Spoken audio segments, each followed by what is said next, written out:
So we are sat on the 9th floor of the UK's only vertical distillery. Yes. What is a vertical distillery? Well, I suppose it's defined against a horizontal distillery, which is what most of us are used to. It's we've just laid it one thing on top of another and gone upwards. Yeah. Why? Because we had a very small site, and we wanted to build a whiskey distillery in a built-up urban environment, and the only way to do that was to build upwards. Often people would say, "Oh, is that going to enhance your whiskey? Is it going to do anything special?" No, it was very much about the location, and on reflection, that verticality has in fact given us plenty of things that we probably didn't anticipate, but no, it was very much a product of a tiny site. So. And is there an energy saving component to this? As in, you load everything up the top at the start and then gravity does all the work for you afterwards? There's a very small energy saving element to it. We have perhaps a fewer pumps than most distilleries. We have a heat dissipation, so often you need sort of air handling to sort of deal with temperature differentials. In distilleries, we don't need any of that. We've got natural heat dissipation, but the energy saving is quite minimal. The problem with whiskey production is it's all so dominated by the heating process. It's quite hard to mitigate that. So no, in that element, it hasn't helped us. But I mean, where it has, I think I would actually argue, and something that we've discovered is wedging this vertical distillery into the urban landscape hasn't in itself been quite intrinsically sustainable, because you're plugging right into existing utilities. Your water's right there, electricity, gas. You're not building miles and miles of pipe work or whatever it might be. Again, your supply chain is right there. So, our farm where we get all our barley is around the corner, and the malting. So we don't have hundreds of miles of carbon being emitted, through those deliveries.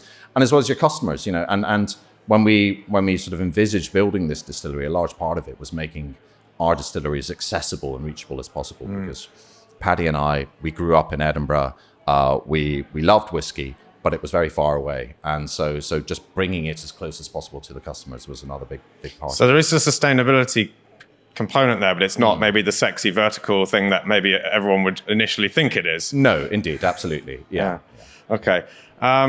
And you mentioned about how it affects the sort of nature of the whiskey a little bit, the vertical orientation and heat dissipation. So can you maybe drill into that a little bit more? Yes, yeah. I mean, we get into the quite sort of finite science of whiskey making here, but essentially, whiskey distilleries and often the mashing room are quite warm because, you are heating a process that's heating a space, and that can get pretty tropical. I mean, you and I first met at the Cotswolds Distillery, where, my goodness, I was warm. It was hot in there. Whereas, we are in a very windy corner of Leith, and the heat which has been created at the distillation process on the ground floor of our building is just immediately venting upwards and then dissipating through the walls.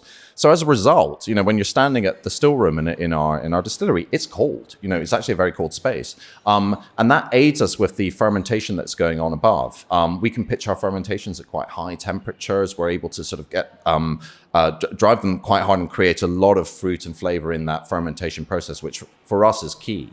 And so that verticality, the very sort of verticality, the DNA of this building is giving something to the spirit that we're creating, which we didn't anticipate, but it's happening, which is quite exciting.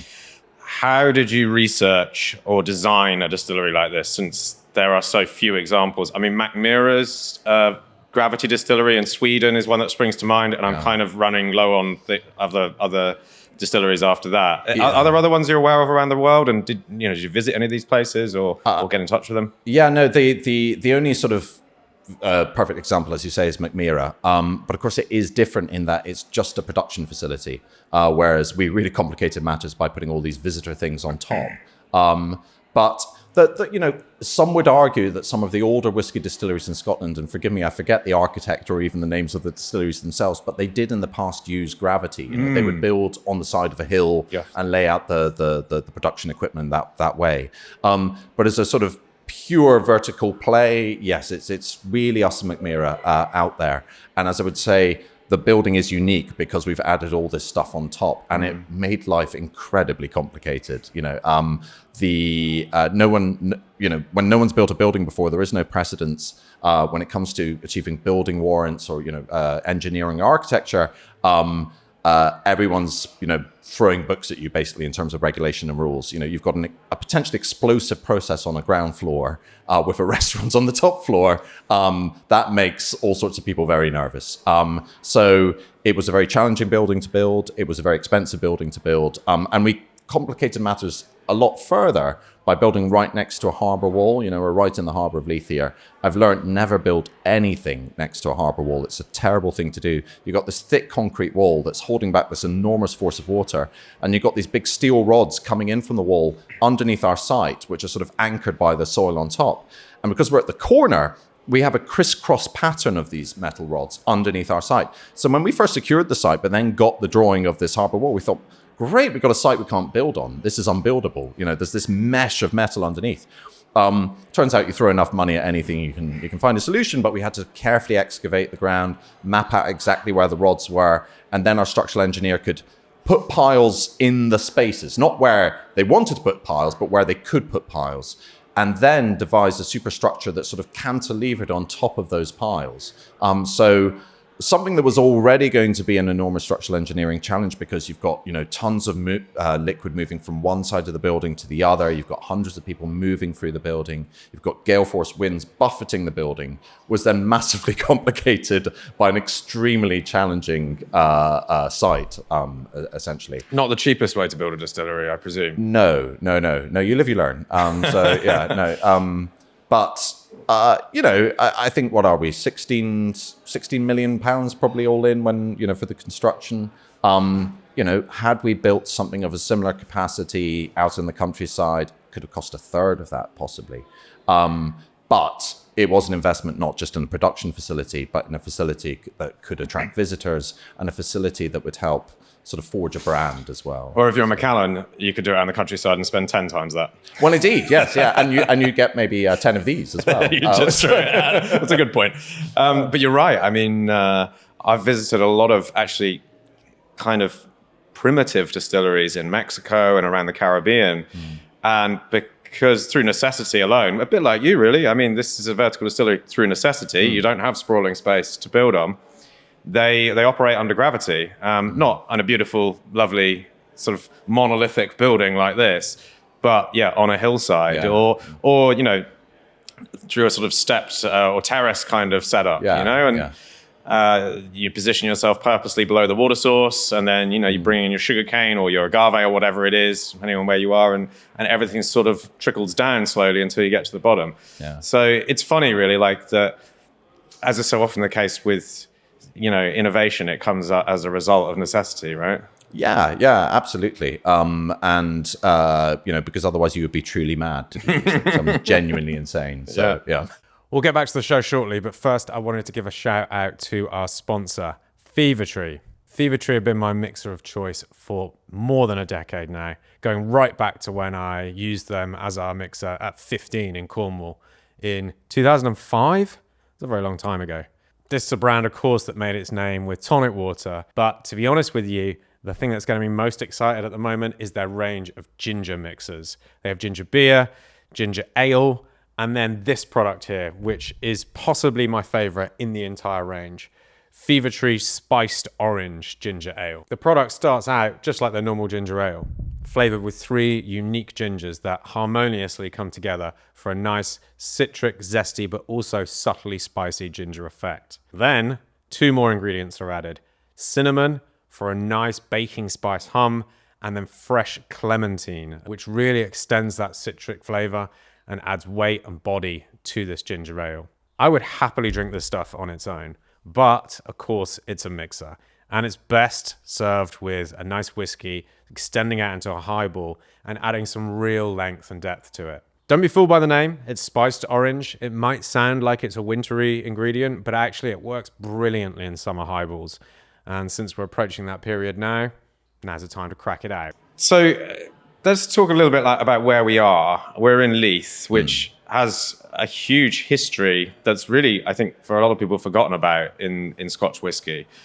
What was, first of all, the choice to actually build here? Was it because of that historical credibility of the place, or was there some other decision? Yeah, I mean, I'd love to spin a yarn that, we knew of this heritage and it was very important to us to bring whiskey back to Leith. But it really started off as two people who were complete industry outsiders, had no money behind them, and had never built anything before. Finding a site to build a whiskey distillery in Edinburgh was incredibly difficult. And the starting point was Edinburgh for us. We both grew up here, and the business model was all predicated on Scotland's capital city. At the time, didn't have a single malt whiskey distillery. That seemed like an enormous opportunity, not just for the brand, but also for revenues from the 5 million tourists who come here every year. You pretty quickly learn that you're not going to build a distillery in the UNESCO World Heritage Centre of the central Edinburgh.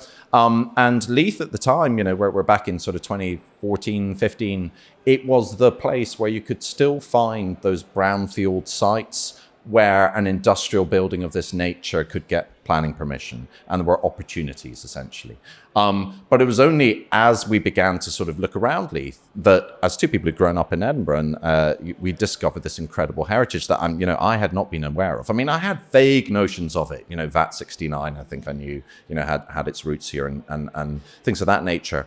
But it was only really as we got into that sort of search for a site that I uncovered this extraordinary history, and then became quite obsessed with it, I must say.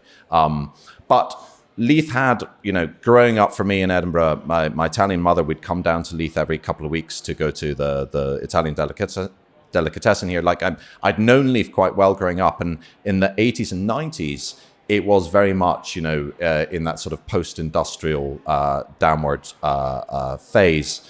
Where we're looking out the harbour here, you used to be able to just wander around here. It was derelict, basically. And I remember as a boy looking at cranes and going, gosh, something exciting used to happen here, but it doesn't anymore. 20 years later, this place has completely and utterly changed. It's now, I think, one of the most exciting neighbourhoods anywhere in the UK, if not Europe. It's and Time Out magazine agrees with me. It's become absolutely transformed. But yes, that heritage was here. Yeah. Well. So if you go back to 17th, 18th century, this was a bustling trading port. Lots of imported wine, sherry, port, some of which you are still importing. Yes. And then, of course, the distilling industry itself. And then later on as a sort of warehouses for blending and batching and storing casks and that sort of thing. So you've done your history research now. So when you sort of close your eyes and think back to the Leith of like the 18th century, what is it you kind of envisage was going on around here where we are now? Well, here we'd have had an awful lot of shipbuilding, but we'd have had just a port lined with barrels coming in and barrels going out, which excites me. And actually, as I began to sort of read more and more into the history, what really excited me were the stories of all the little entrepreneurs who sort of existed around here. And, back then, if you wanted to be a wine merchant in Leith, I remember reading this guy, his business plan, and, we're in the sort of early 18th century here, I guess. His business plan was commission a ship, get relatives to invest in it. They would go up to the seas around Newfoundland, get the cod shoals and sort of, catch those, get them on the ship, salt them, get those to Barcelona, exchange them for wine, and then bring the wine back to Edinburgh. And that was their business plan. And you go, my God, this is the sheer risk and madness of a venture like that. But that's what you did, and I worked in the wine industry before I came here. We had so many wine merchants operating in Leith. And of course, but then again, you'd commission a ship, you get to Bordeaux, you find a donkey, you'd go inland, find a chateau. And actually at the time, Scots were getting better duty rates than English merchants because of the alliance with France, and somehow get it back to Scotland. And as a result, many sort of these cousins or members of the family would end up staying in Bordeaux or Porto or wherever else it might be. And those have become names that we know very well now. In Portugal in particular, Coburns, Dowells, Taylors, all Scottish families, who set up these incredible brands. So I love of all of Scotland, this feels like the place that was this sort of entrepreneurial venturing, center where people went off into the world and traded and did exciting things. Yeah, I think in the 18th century, only London was importing more wine than Leith, which is remarkable, given that piece of history, for the most part, feels like it's been lost. So do you feel like you are part of this kind of Leith revival process that's going on, like telling these stories and bringing people back to what was once a hub of spirits and wine? I mean, I do think the revival was well underway before I got here. It was... after school, I moved down to London for university, stayed there for sort of 15, 16 years. I came back and this place had already changed, like, beyond recognition. And it was full mainly of like all these creative industries. You had architects, designers, etc., all based here.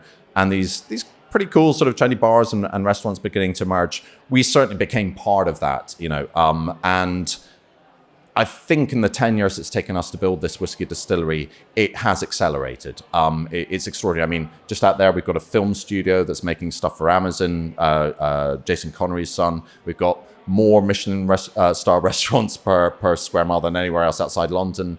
Really? Yeah, we've got 5 breweries. I think there's 2 distilleries. There's, countless. You had the Leith Agency and all these other amazing brand agencies. And you've got this incredible industrial harbour with these crazy industrial vessels that go out into the North Sea, laying cables. Over there, we got a ferry that was built for Tasmania, but it won't fit in the port. It's just an extraordinary place. And I think the most cosmopolitan, the biggest melting pot and perhaps one of the friendliest bits that you'll find anywhere in Scotland as well. How does a regeneration program like this happen economically? Is there something that the Scottish government are doing in order to help fund it, subsidies, or some other kind of incentive for business people and entrepreneurs? I think more than anything else, it needs a place to first of all have a real sort of economic collapse, and that's the opportunity where creative people can begin to move in because it's affordable, because there's these incredible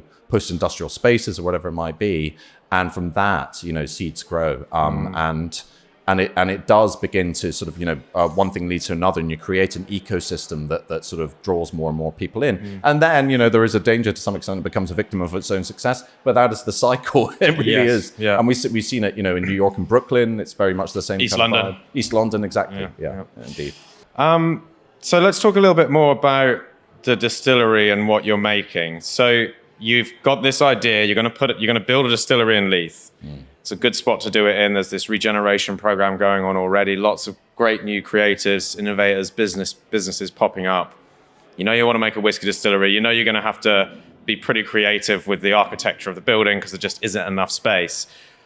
What's the next step after that? How do you start thinking about what kind of whiskey you want to make? And how do you go about making that come to life? Yeah. Well, I mean, I think the two things kind of started in tandem for us because, our story begins as 2 whiskey fans and friends who were just making whiskey in our back garden back in London, which is obviously a slight legal grey area. But in that sort of journey, like there were 2 things. First of all, God, we really want to make whiskey. This is amazing. But also in making it, we discovered, that distillation bit was relatively simple, but the fermentation bit was complicated. And having visited many whiskey distilleries, we felt as though there were opportunities to do things that other people weren't doing yet in that regard. And as we reached out to people in the industry and began to sort of explore this more, they were going, absolutely, there's so much opportunity here. We have a bit of a homogenization in the industry of more people using distillers yeast, which is super efficient. And if you go back 100 years, you tend to find distillers working with local breweries and pitching with brewers' yeast. As we were also going out to try and find investors for a whiskey distillery and try to find a site, we were also reaching out to people in the industry and then knocked on the door of Heriot-Watt University just outside Edinburgh. And that led to a 3-year research program, which started, I think, in 2017, still 2 years before we even started construction of the building. So that was a 3-year process in which we trialed 24 different yeasts that hadn't been used in whiskey production before, to our knowledge, wine yeasts, sake yeasts, brewing yeasts, and creating scores of samples of little spirits from each of them. And it was genuinely a revelation. You were using the same barley, the same fermentation, same distillation, but the variety of aroma and flavor from each of those spirits was just extraordinary. Only the yeast is changing. And you saw the power that this thing has to influence flavor in distillation. So that was one piece. In the meantime as well, we were looking at casks and going, well, people buy casks from brokers. Maybe we could go straight to winemakers, like enjoy their wines, first of all, celebrate sherry, celebrate port, and get casks straight from the source as well. It's really looking at every element of the whiskey production process and unpicking it and trying to piece together a different sort of roadmap towards creating it. And I guess the glory of trying to build a whiskey distillery, it takes so blooming long. You've got lots of time to work on all this other stuff. But ultimately, you know, with all of this, you're making your best guess. You put all these things together, you build the building, you turn it on, and then you just see what happens, because you only really know when it comes through the stills exactly what that spirit's going to create. So Yeah, exactly. I mean, you can take best guesses from looking at other distilleries and seeing what their equipment produces, or their fermentation length, or maybe their yeast and their cask program. But every distillery is going to be unique in that respect. And I always think it's an interesting kind of dilemma that a new distillery has, because if you're designing any other product, you have an idea of what that product's going to taste or look like at the end. Whereas to some extent, a distillery, I mean, and even like a brewery, I guess, it's a little bit of a kind of finger in the air and cross your fingers and hope that it all sort of works out right in the end, because you just, after 3+ years in cask, you just don't know exactly how this thing's going to taste. That's the most unpredictable bit. Yeah. I mean, I think we could have a fairly good idea, you know, when you compare to the experimental new makes that we made to what we've ended up with, you know, you can see that they're related. But yeah, the wood strategy, that maturation piece, is, I think, for us specifically, where we're really focused on creating a very distinctive distillate character. Yeah. To not overwhelm that Yes. with the wood in the future is going to be a real challenge. Yeah, and I mean, of course, you can overwhelm it with wood and then have a good steer on what your product tastes like. But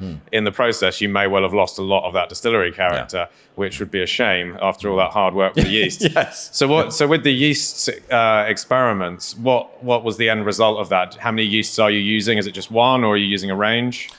So of all of them, there were two that there was actually probably about 5 or 6 that we identified that we particularly liked, but the two that we moved forward with were both brewing strains. One called Voskvik, which is a Norwegian strain. In fact, I was talking to the guys from Feddy's distillery in Norway. They're also using it. It's very trendy yeast in brewing circles at the moment.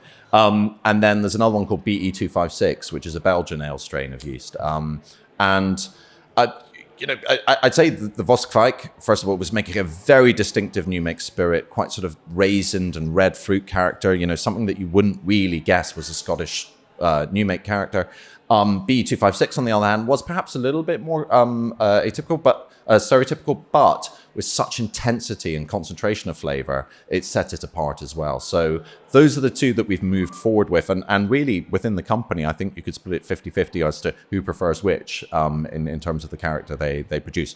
I should say we are also pitching our fermentations with distillers yeast as well, because we find they perform better, you know, with the right combination of both. So there's two different cultures going in there simultaneously. Yes, exactly. And we distill part of the year with BE256, part of the year with Voskvik, but in both instances, we're mixing the yeast bill with distillers yeast as well. Okay. Yeah. And is it 50% the Belgian yeast and 50% the Norwegian? So it's spread across the year? Not quite. No, at the moment, it's more of the Belgian.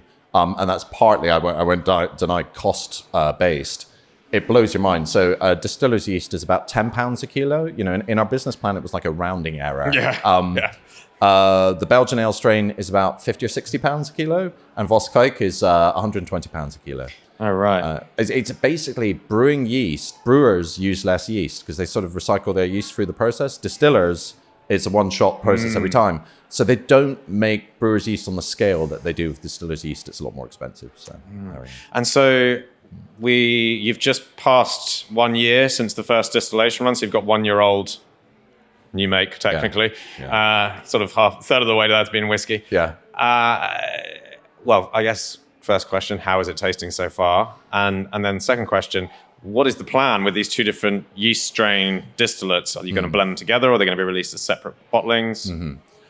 So it's tasting extraordinarily good. It's tasting. There you have it. I mean, I was saying, you know, we went to visit our warehouse, which is across in Fife, earlier this week, and it's you know, technically speaking, that spirit that we were tasting was probably the worst spirit we'll ever make, because it was the earliest, you know, and we still had a lot to learn in terms of the evolution of the distillery.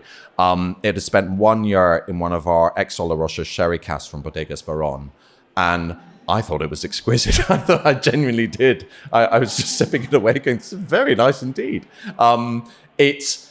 What excites me, though, is I know what's to come from the spirit that we were creating further down the line, because over the course of the year, There were a number of pieces. The initial spirit was had a really strong sort of serial character, and that's because our mash tun was the rate was going too fast. We had to swap out a gear so we could slow it down and lower those serial notes. We liked the serial notes, but we couldn't control them. Just extracting too much It was too out much. of the... Yeah. Interesting. And I, as someone, who thought he knew a fair amount about distillation, I never realized just how significant mashing was in that production process. So that was one piece, that we sort of toned down the cereal so that the fruit could sort of step up as well. And of course, we learned how the fermentation does better in our equipment as well. But the other piece is just over time, as you're using the equipment, certain flavor compounds begin to build up in your spirit. And for us particularly, these kind of oily, waxy compounds began to build and build and build. And you'd even see it after distilling. You'd see like these beads of oil on the steam coil inside as these oily compounds were sort of building up. And so the spirit that we get towards the end of the year has that sort of character, which for me was a real step up. So I'm, having liked what I tasted on Monday, I'm very excited to see what the stuff that we made later in 2024 emerges as. Yeah. It must be so interesting. So you mentioned Oloroso casks. Are you using bourbon casks as well, or is it all wine cask? No, so bourbon too. So what's the sort of cask breakdown look like so far? Yeah. So again, it's a best guess. So you asked, these two yeast strains, how are we going to sell them in the future? Well, our ambition is, at the moment, the business plan says 8 years, it might be 10 years time, is to release our first sort of single malt, the Port of Leith single malt. And we want to release it in vintages. So everything that we made in a single year is sort of, we make a blend from that, and that's released as that year's vintage. So there will be 1 year, the 2024 Port of Leith single malt. And so that will have spirit that was made with Vosquake and spirit that was made with B256. And it will also be a marriage of different sort of cask maturations. And so right now, what we're just trying to do is fill our warehouse with the best palette that we can create, And so, yes, there's some Oloroso season, there's some port season stuff as well. We import port as well. Ex-bourbon from Kings County Distillery in New York, and Heaven Hill. Are they little casks or big ones? They're all big, yeah. They're your standard. Because they used to use a lot of little casks there at Kings County, didn't they? Yes, we didn't get their little ones. Colin, who ran it, was a huge inspiration to us, that place. So we were very excited to get hold of their casks. Yeah. Well, of course, they're right there on the dockyard as well, aren't they? Yeah, So, absolutely. I loved it. It was genuinely one of the most exciting visits. I think it was 2015 when we went to visit them, and it never left me. So there we go. But I think one thing that our distillers wanted to build up, as the year has gone on, is actually a bit more sort of second fill wood as well. We're talking about ensuring that wood doesn't overpower the spirit in the future. We've wanted to sort of bulk up that element of the warehouse makeup. And that's where you find us basically. And actually there will be a little bit of new oak as well in the mix as well. So we're not going to see this whiskey in bottle for another 8 years. So we're looking at like close to 10-year-old whiskey before you do your first release. Is that correct? Well, yes. I mean, there'll be some limited releases of right. Sorts. Okay. At the moment, Paddy and I have a massive argument about once a week about it. So we haven't. I haven't won it yet, but we will. We'll resolve that soon. So from a cash flow perspective, that's okay. I mean, obviously you've got the hospitality and everything here, which is, we're here on a Sunday afternoon and the place is pretty much full, which is great. But you've still got to buy a lot of barley and water and pay people to run the distillery for the next few years. And then obviously there's the casks too and the storage and everything. So this all works out okay, I'm assuming? It's horrendous. We're right in the eye of the cash flow storm right now. I've spent 10 years explaining to investors whiskey's a horrible business to get into. Yeah. And now we're doing it. We're like, this is really hard. It's really hard. The endless cash flow horror show. But yeah, we have a gin brand that's done reasonably well. We have the hospitality. Those elements, they're in the last year they didn't, cover the costs, but they're building and building, and I think it'll get there in due course. I mean, we're burning about £2 million a year making whiskey. And so we just need to find those revenues from elsewhere. It's a lot of hospitality. It's a lot of hospitality. It's a lot of tours. It's all those pieces.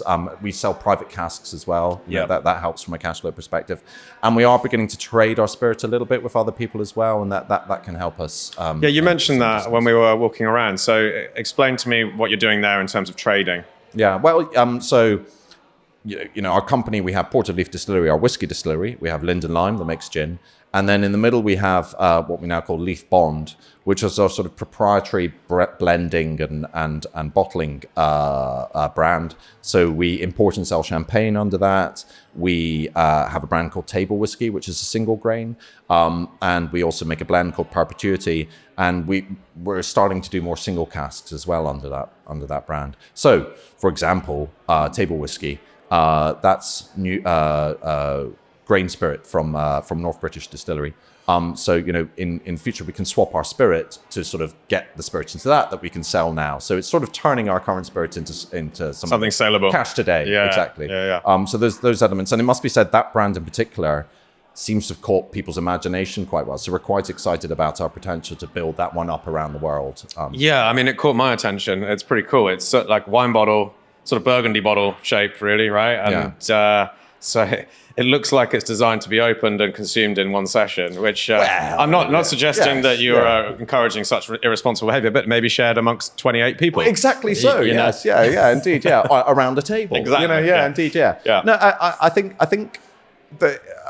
what we were trying to achieve there is create something that's quite beautiful and has a sort of premium aura to it, but is also at the same time very, very approachable. And we don't have to give it this, over reverence, to this extraordinary malt. It is a very yummy, very approachable, delicious, alluring whiskey, and just one that can be glugged, and we don't have to think too hard about it and enjoy it. And after a decade in the wine trade, I guess I still keep pulling on those cues because I love those I was always struck coming from the wine trade, going into the spirits world, how different they were. I mean, in the whiskey world, you get people always talking about their efficiency and their yield. And you go, my God, a winemaker would never talk about that. They'd be, they really want to underline just how inefficient and how low their yields are, And so I found it quite interesting transcribing some of the language from wine into whiskey. And we still pull on those. I mean, our Linden Lime bottles, that actually started off as an idea that we would use a wine bottle because it'd be super cheap because they make loads of wine bottles. But in the end, we couldn't get one that worked for us, so we had to make our own bottle and we added the ribs. But I think, and I'm talking about releasing our whiskey in vintages as well. I think there's a lot that we take from the wine world, and indeed, Table Whisky is just yet another one of those. Have we got? Is one of these Table Whisky? Yes, though your very last one on. We should probably try it. Yeah, why not? Yeah, there we go. Yeah. Oh my goodness. So North British non-age statement on the bottle, right? Yeah, but indeed. So it's probably a mix of sort of 3 to 6 years, roughly speaking. And you've got there's a little bit of sort of ex-sherry cask on there, and a fair amount of just new oak. So I think that's something you don't tend to get a lot of sort of grain whiskey in particular that's been, from new oak casks. We don't come across that.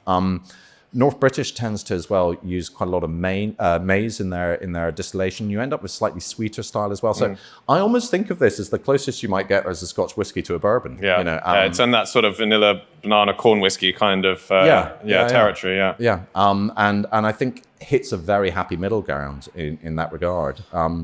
It's not trying to do too much, but it's got incredible intensity and I think lovely mouthfeel as well.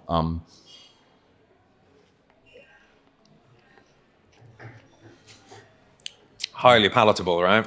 Oh, this is the idea. There we go. Yeah. It's yummy. I haven't had it for a while. That's very nice. It just kind of lingers on. Paddy and I had always had this idea of doing a table whiskey, instead of table wine, let's do a table whiskey. But it's only when we came across this spirit that actually we were tasting for our blend. They went, oh my God, this is so good. We should bottle it on its own. And so table whiskey was born. So. Well, what's the origin of this whole table thing? It's sort of because in wine it's considered to be a sort of more quaffable, less kind of nuanced, not too complex, not kind of over engineering it wine where it's like just easy drinking, right? It sits on the table, I guess. I mean, really, in wine, it's the cheapest, simplest form of wine. That's what I was alluding to. Yeah. No, I'm quite happy to say that. I find it disarming to just not try and build up, the complexity of what you're drinking, and actually just be quite relieved to go, this is a simple, very gluggable. Well, and especially when it tastes good, because then you're sort of under promising and over delivering, aren't you? Exactly. Yeah. But I think there's been a number of times where you sometimes go into a restaurant and you have the house wine, you go, God, this stuff's great. You know, it really, really, it surprises you just how yummy it is. There was a place, Pizza Pilgrims in London, something we'd always have the house wine there. This stuff's amazing. And it's that sort of thing where you create a table whiskey where you go, well, this has got very, very, simple pretensions, but my goodness, it's yummy. So, yeah.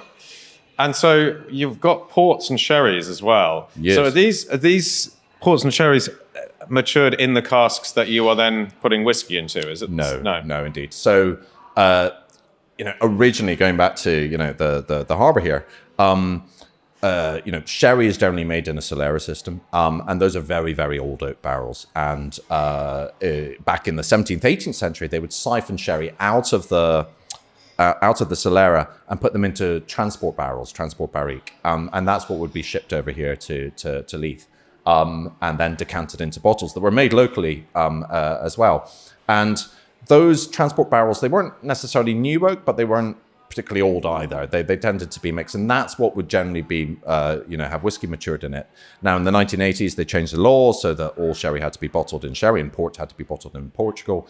And as such, they had to create this new sort of confected way of creating sherry casks. So you season new oak casks in sherry now, and that's what happens with us. And generally speaking, you wouldn't want, that's not going to be the best quality sherry that comes out of seasoning a new oak cask. Yeah. So what we import is the best sherry that Bodegas Baron make, but it's still giving you a sense of the Oloroso that's imbuing our casks with flavor. And so that's what we have. It was actually the very first product we ever launched was an Oloroso sherry, which it's your dark brown one there. Again, coming from the lighter of the two dark brown ones. Sorry, the next one's we're on different shades of brown, aren't we? So again, coming from the wine industry, I had a deep, deep love of sherry, which I mean, all of us who work in the industry would say is the most underpriced, undervalued sort of wine you can possibly come across. And it just struck me, it's playing such an enormous role in whiskey production, but no one in whiskey talks about it properly. And so we thought we would celebrate it. And so the very first product we launched, even before Linden Lime in 2018, we imported Oloroso sherry. It took us 2 years to sell enough Oloroso sherry to pay for the label design. But we did that knowingly. I knew at the time no one makes a fortune selling sherry, but we thought it'll make us stand out. People go, God, what are these guys doing? So it'd be like a fairly expensive flyer for the business, if you like. And it would create a relationship with our bodega, that could be lifelong to some extent. And now this stuff does make money. It's actually, we ship several pallets a year. Every visitor to this distillery samples this. And what we find more than anything else is local bars and restaurants love to buy it from us and use it in cocktails as well, because it works so fantastically well in cocktails as well. So it's been a very slow build, but it now makes a contribution, and I love it very, very much. I used to have a sherry bar in London. I went there. It was amazing. Yeah. So I know how hard it is to make money from sherry as well, because it didn't last that long, a couple of years. I loved it, but sherry's been one of these things. I think at least every sort of 5 years, someone says, "Oh, this year is the year that sherry's going to really grow," and it never quite happens. No, it doesn't. It is strange, but like you say, as long as that remains the same, then you can pick up great sherry at pretty good prices. Once it becomes really popular, I suspect the prices are going to start going up. Indeed, yeah. But, oh my God, it's incredible. That nuttiness is just lingering. It's remarkable, isn't it? So yummy. Yeah. It's dry sherry is not everyone's thing, but I love it very much indeed. Yeah, me too. Yeah, it's. I always say to people, I always have a bottle of Amontillado or Oloroso or Palo Cortado in the fridge, but actually that's not true, because when it gets in the fridge, it gets drunk, and then it takes me a few weeks to replace it. If I always had one in the fridge, it would be arriving daily. I should suspect. Indeed. Well, we also from them we ship their Manzanilla as well, which is the version of Fino.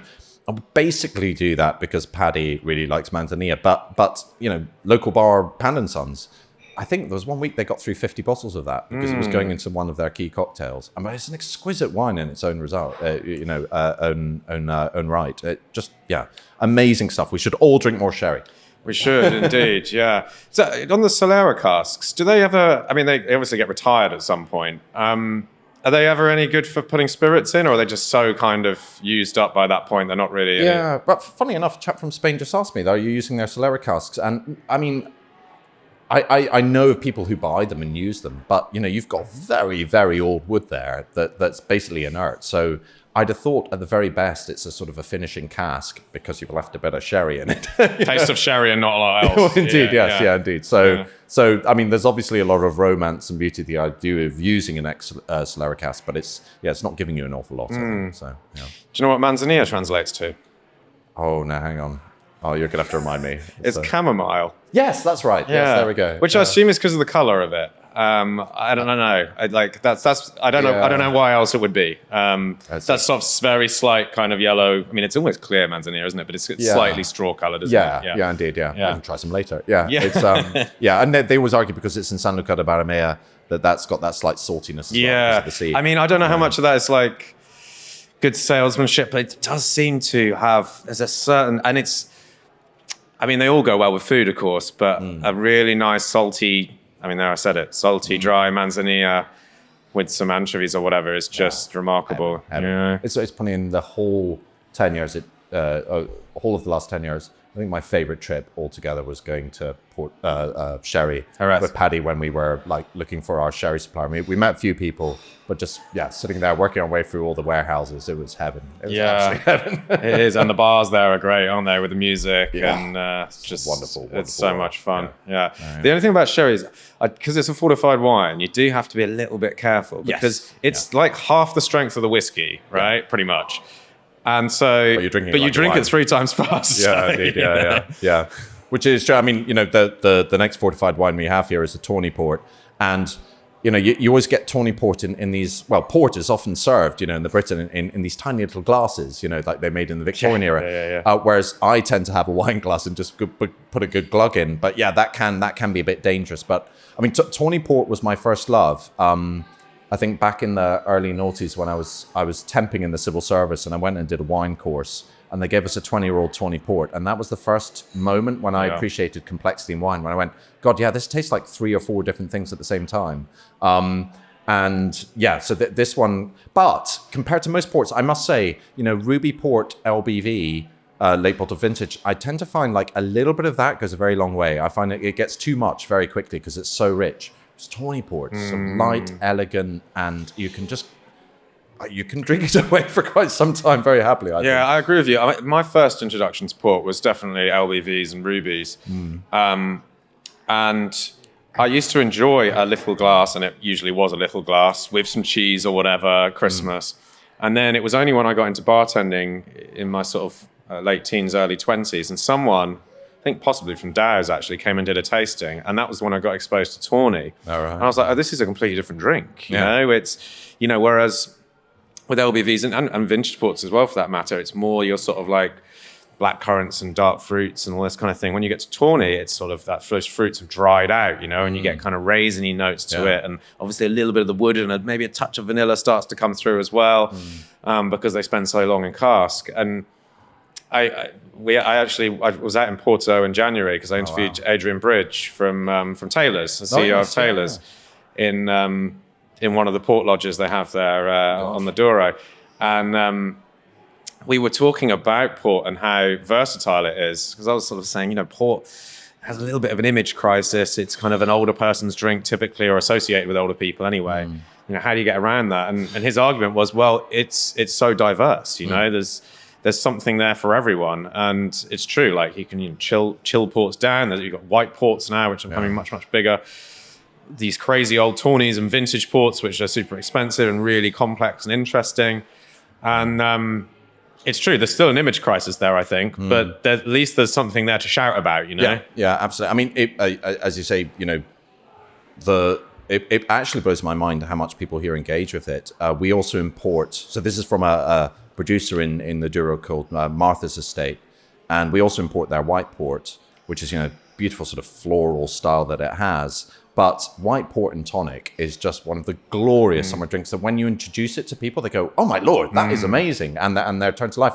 We sell 16,000 bottles of port a year, which blows my mind. But what's sounds extraordinary is half of that is white port, half of that is tawny port, which I never would have guessed, because as many people are intrigued by white port now as they are by red ports. I think part of it is like, oh, there's a white port, that's amazing. But I do think, like, I don't know if it's that Portugal's become this very popular destination and people are discovering it more. I mean, Porto itself is really booming in tourism. I think, And they're coming back and they're discovering things and it's staying with them. They love these wines. So. Yeah, and it does feel like white port is something that can be owned by the next generation a little bit. You know, it feels like, you know, it feels sort of newer. It feels maybe cleaner, and I don't know. There's probably all sorts of like market research you could do on it, but it feels like that's something that doesn't necessarily have the stigma that some people associate with vintage port and even possibly tawny port. You know, and so there's something that they can get stuck into.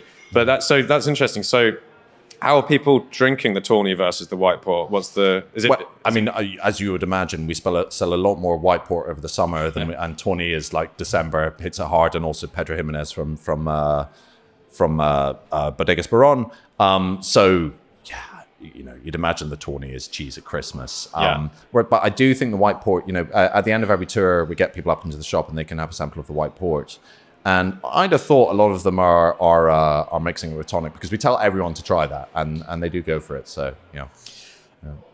Any other like, what about Madeira? Why are you leaving Madeira out of this? We haven't done Madeira yet. Yeah, I mean, you know, it's kept us busy all this. But we have a lot of fortified wine. In fortified wine, though. I know. I mean, I really didn't see this coming when we set out on this business thing. So, funnily enough, one of our investors is in Madeira, and he's sort of looking to hook us up with something. And I also under Leith Bond want to increase our range of still wines as well. So, you know, we import this beautiful champagne, which I love dearly, and I'd like to extend that with a few more as well. So, yeah, you know, once again, wine coming into Leith and exporting it from here. I find that very exciting. It's really cool, isn't it? Like when you think what we were talking about earlier about it was such a booming wine port, and now, you're sort of bringing that back. I mean, I love a bit of sort of anachronism and, you know, revival of history and being authentic. And, you know, obviously this super cool, massive distillery is not really representative of a distillery from 200 years ago, but nevertheless, it's these nods to the tradition. Yeah, it would have been very dishonest to do that. You know? Yeah. I think it is a huge temptation when you're building a whiskey distillery to try and make it look old, you know, have that chocolate box image. But if there's one thing, we never set it out to be vertical, but we always said it must look modern. It must be a very decidedly modern piece of architecture, which I think actually fits into the port as it is now, you know. So. Yeah, and it's amazing to think, like, you know, what this place might look like in 100 years when this distillery is old. Yeah. You know? Well, we made it black, so hopefully it'll weather well. We'll see. So what else have we got to taste here? We've got another... Well, we were talking about, I mean, we possibly should have done these earlier, but your first two on your furthest right, I think. If you bring those together. So these are new makes 1 and 2. So on your left... Now this is quite old new make now, because it was made during our research program. So having identified B256 and Voskvik, we then went to Glasgow Distillery, who let us do a commercial sized run with each yeast strain, so we could see how they performed at that level. So these were both made at Glasgow Distillery, and so on your left here you have the BE256, which there we go. So let me just go back again. This is what, you know, again, visitors coming to the distillery, we give them both of these new makes side by side so that they can sort of identify like the difference that a yeast can make. So this is purely just two different yeast strains, but exactly the same, everything else. Yeah, everything else the same. So BE256, for me, like you have more of those sort of standard sort of cereal characteristics, but a little bit more in the stone fruit region and that sort of butterscotch, you know, like, that's a sort of a Scotch new make, you know, I think to a large extent. But with I think a really pure and intense aroma, and none of those just sort of fainty notes that you quite often find in a new make spirit. And then over to the Voskvik, I always think, like, I would just not guess this was a Scotch, which is almost dangerous to some extent, but I can't wait to see how this matures over time. I think it's going to be so intriguing as that concentrates and oxidizes. And I think as well with ex-bourbon, I'm really intrigued to see how that in an ex-bourbon cask is going to evolve over time as well. Yeah, and I mean, in a way, ex-bourbon is kind of the benchmark, isn't it? I always think it's sort of the benchmark of what a distillery is all about. It seems to be the cask type that is most sympathetic to the distillery character. Yeah. You know, when wine casks have their place and can be great, especially as a sort of seasoning, you know, in a larger blend. But it's what the whiskey's doing in an ex-bourbon barrel, which is crazy, really, to think that that bourbon barrel has become this sort of de facto mark or measure of a distillery because it's someone else's leftover cask from a different country. Yeah. But nevertheless, there's something about the magic of a first fill bourbon cask and what it does to that distillery character, and it seems to elevate a lot of what's already in that new make, you know? But it is probably the most honest expression you're ever going to get of your whiskey, because more than anything, I guess, you know, that bourbon has taken most of the impact out of the cask. Yeah. But because it's bourbon, it's not imparted a load of flavor as well. Imparted too much, yeah. So it is actually going to give you the most honest, straightforward expression of your spirit in the future. So yeah, long may they continue to enforce Newcastle bourbon. I know, right? Yeah. Well, what is going on at the moment? Who knows what's going to happen? Indeed. Double maturation of bourbon is the next thing, and then that's going to send ripples through the. And you wouldn't guess that Trump would start fiddling with like bourbon legislation, but you know, who knows? Well, Could be literally anything could happen at this point. Yeah, so, very exciting. We'll see what happens. It's exciting. Oh, cool. And then we've got one more sample here. Finally, your last sample there is actually new make spirit that's been created here. And in fact, they told me this was 2 weeks ago. This is about 50% BE256, 50% Distillers Yeast. So yeah, that's it. It has sort of moved along quite a long way, I think, from the Glasgow version there. And you know, again, the cereal notes are there. I think you're getting, again, lovely, like quite a rich sort of fruity aroma on top. But do you get that slight sort of oily waxiness as well, even on the aroma? I feel is there. So I think there's a slight florality to it as well. It's very aromatic. Even a touch of violet. Yeah.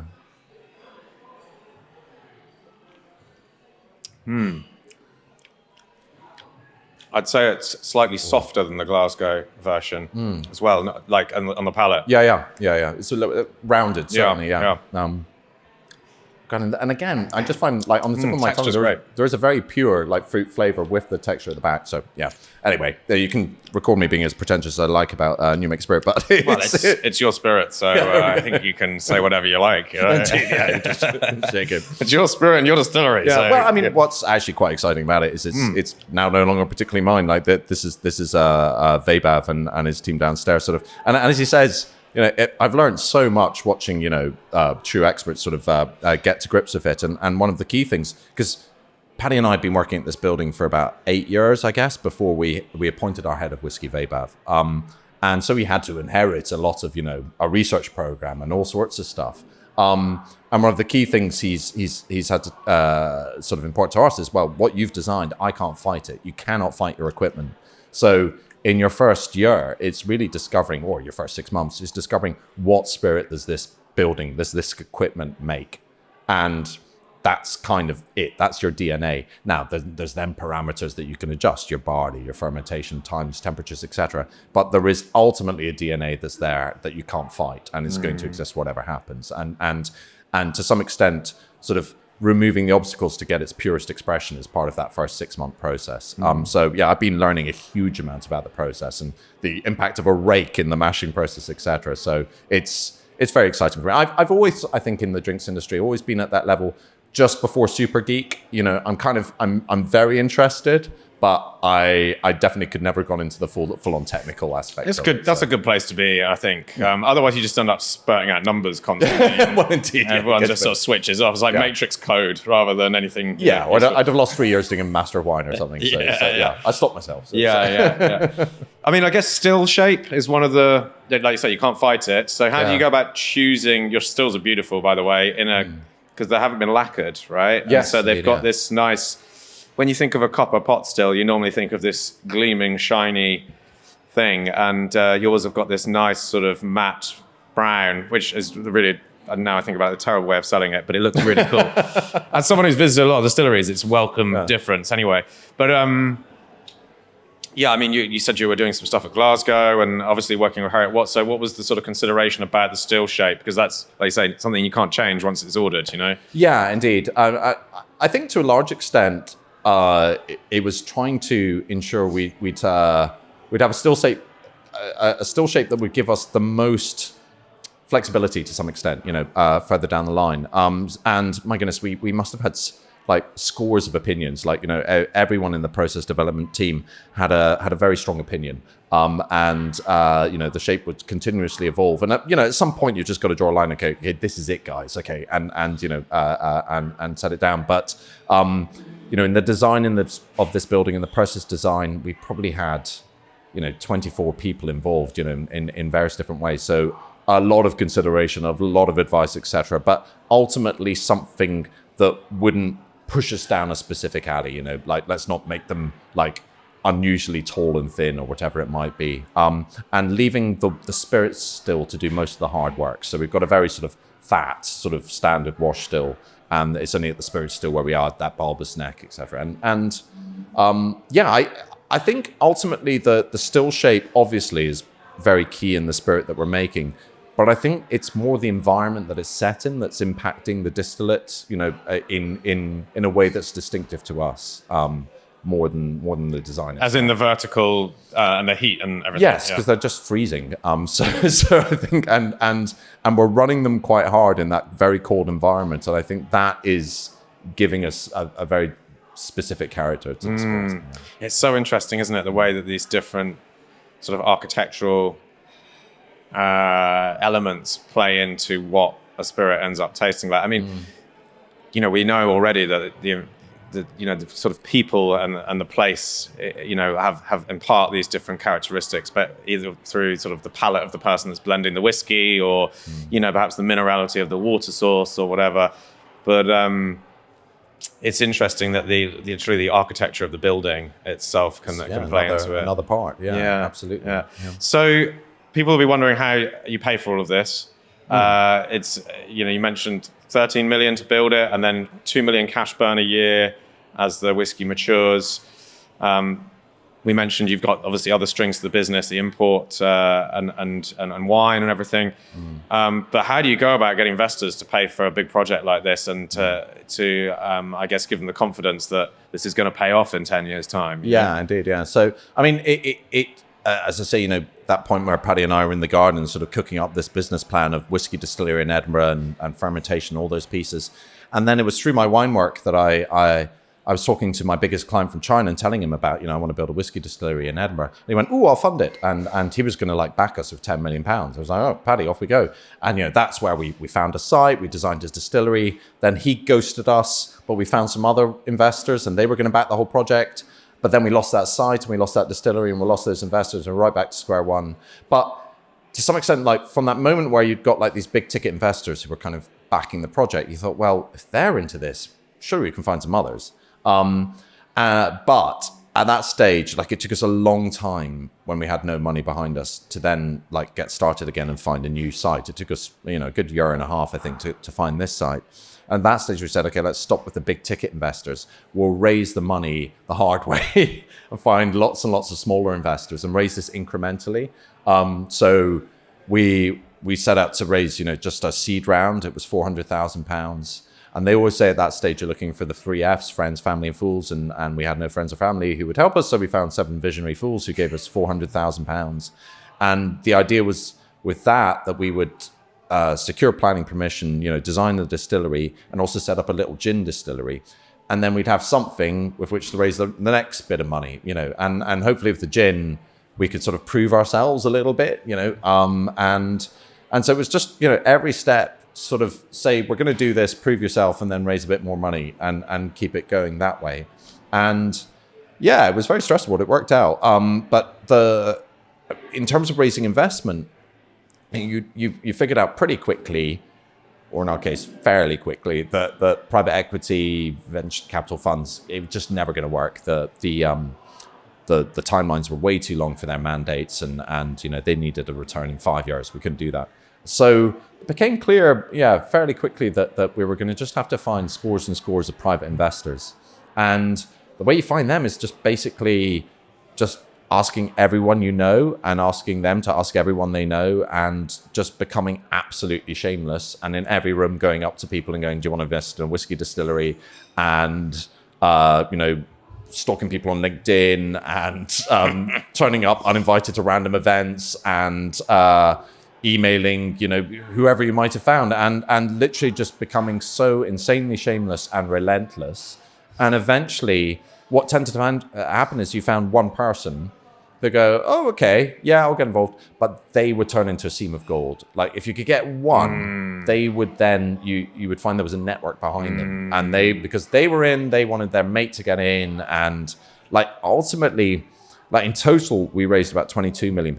And ultimately, most of that came from like 5 key sources that led us to this huge network. Like we found a guy in America, introduced us to his friends, but then he helped us organize a roadshow across like 7 different states where we were doing investor like presentations in every state, where he leveraged his network as hard as he could and helped us raise money. So it was just like finding these networks and tapping into them as hard and as a you lot could. of hustle by the sounds of things. A lot of hustle, yeah. I mean, we did a crowdfund, so that added about 900 investors, but altogether we had about 150 sort of investors who have put maybe 25,000, 50,000, 100,000 upwards.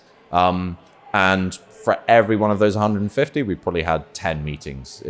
So you can imagine the number of people you meet. They always say you've got to kiss a lot of frogs, and you really had to, because it's, there's so many people who wanted to, but then I go, God, but it is going to be like 10, 15, 20 years or whatever. Or, quite often they wanted to, but then their family members would go, no, you can't do this. It's going to take too long. So what's their expectations on getting a return then? So we were always very clear, like we're not building this to flip it and sell it to Diageo or Pernod Ricard. Don't even think it's reasonable to assume that they want to buy something like this. So, we said this is a company where we want to build and build and build and build. So the pitch was very much, this is planting trees, and you've got to take the long-term view. There is, I think our pitch was, at some stage should generate cash. Maybe we can do share buybacks, there could be dividends further down the line. But we were always very upfront and honest that we, for Paddy and I, this is a lifelong endeavor, and we want to keep building it and building it. So, and by taking that approach, is obviously, you lose a lot of people along the wayside, but you ended up with, I think the strongest thing of this company genuinely is the investors we have, because they're so bought in to the vision and everything that we're doing, and therefore we don't have any sort of negative sort of conflicting priorities from the investor base. They're all aligned with a long-term vision. I guess with a project like this, they kind of have to be, in a way, right? It's like if you... Well, but there were times where I said no PE funds. There was one fund that could take a 10-year view, and we came very close, and a lot of our other investors going, guys, this doesn't feel right, because, you're going to end up having to do some very difficult things near the time, in order to flip this. But, when you're raising the money, you'll take it from anywhere you can find it. It's by pure accident we didn't end up with any Russian investment or anything like that. We were looking for anything we could get. Yeah, anything. But fortunately, by sheer sort of, I guess, just as you say, the sheer nature of the business, it ended up that way. But I think raising investment, number one, I loved it. But number two, I always think back to if that first investor, that £10 million investor, had actually followed through, what a weak and insubstantial business we'd have ended up with. And actually, the process of all those investor meetings and raising that money was kind of like my MBA. I learned so much. Stress testing the plan. Everything. So often, Paddy and I would walk out of an investor meeting, which everyone picks on a different bit. Like everyone pulls on a different thread. And it was amazing. Yeah. And it was the ultimate sort of consultancy. Yeah, like you're doing your market research and your sort of business training all at the same time. Yeah. And obviously acquiring investors if it goes well too. Yes. So it's sort of the best way to go. It's just an uncomfortable level of hustle for most people, I would say. Yeah, I don't know. I loved it. I must say I really, really enjoyed it. It was so exciting. And And, raising investment's sort of the easy bit because you're telling them what you're going to do. You haven't done it yet. You're just sort of, Yeah. And then what about keeping in budget for the build and everything? Did you manage to successfully do that? It was a total nightmare. But in fairness, we had a lot of mitigating circumstances in terms of we started construction in December 2019. 3 months later, COVID hits, and that really messed with the program. There were, like so many people, you look at building projects and you go, how do they go so over budget? How does this happen? And then you get involved and you go, all right, that's it. And because more than anything else, the budget's never the budget. It just isn't. They give you an outline budget, but it's never an accurate sort of appraisal of what the building's going to cost. So yeah, it did evolve. It grew legs, and anyone looking at it going, you're doing something like this, no one's done it before, it's going to end up more expensive. I think in fairness, every single investor went into it with their eyes wide open. So we'd have our 6 monthly, 12 monthly investor updates going, right, so, this is coming a bit more expensive. And largely, they were quite forgiving about it. And so, yeah, we ended up raising a lot more money than we ever thought we would have to. But there we go. To some extent, the construction took almost 4 years, which is just ridiculous. I mean, it's such a long process. But it's almost good that it did because we needed that time to raise the money, Yeah. And I must say that the last year was utterly terrifying. We were going into 2023. We started £4 million to raise. The economy was like going downhill, interest rates going up. Why do I need to go into a risky investment venture? And, the invoices for construction, 300,000, 500,000, they're hitting you really hard. And it got really quite scary at one point, like very scary. But then it turned out okay because we managed to find that investor and get it over the line. But there was 3 months where we were just running on fumes and we couldn't pay our contractors. So yeah. When was that exactly? That was right over the opening actually. Okay. September. We opened in October. This is October 23. 23. Yeah. And we had 4 launch parties. And you saw this building full of people wandering around going, wow, this is amazing. Congratulations. And Paddy and I going, we haven't paid going off into side rooms, have a little cry. And, it was very stressful that bit. But then... I've had that with bar openings before. Oh, right, People we've overspent and I'm not sure if this is going to work. It needs to be very busy to pay back all the bills. Have a cocktail, Yeah, well, I knew it was going to come through. I did know because... We were going through like this really extensive due diligence process, like this army of lawyers pulling apart our business. And we knew we had nothing to hide. We knew it was all going to come through. It was just taking such a long time. So, I wasn't worried it wasn't going to happen, but there was just that stress that, you're going to come through. And so in a way you had that opening in October 2023.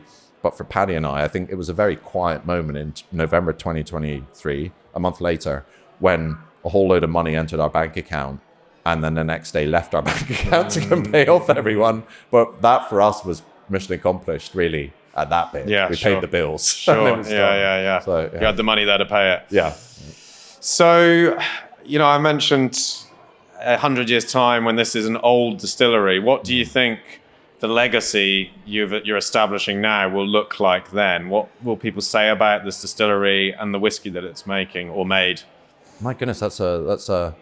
I never think that far ahead. I only have a loose handle on what's going on tomorrow. But it is exciting, with whiskey to think, about the generational element without a doubt.